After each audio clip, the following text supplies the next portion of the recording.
12 ஆண்டு காலத்தில் 5,30,000 கோடி கடன் வாங்கி நாட்டு மக்களை கடன்காரனாக்குனதுதான் இந்த ஆட்சியுடைய சாதனை, வேற ஒன்றும் கிடையாது.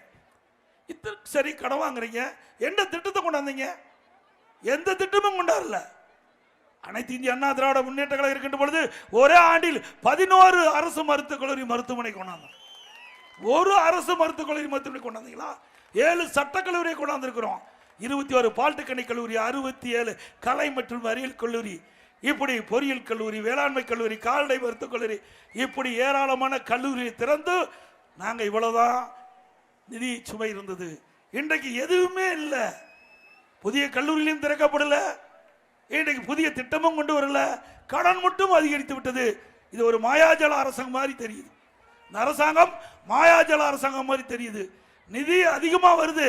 அண்ணா திமுக ஆட்சி விட திமுக ஆட்சியில் 1,36,000 கோடி கூடுதல் வருமானம். ஒரு பக்கம் கூடுதல் வருமானம், ஒரு பக்கம் கடன் அதிகமாக இருக்கிறீங்க. நாட்டு மக்களுக்கு எந்த திட்டமும் இல்லை. இப்படிப்பட்ட ஆட்சி தொடர வேண்டுமா?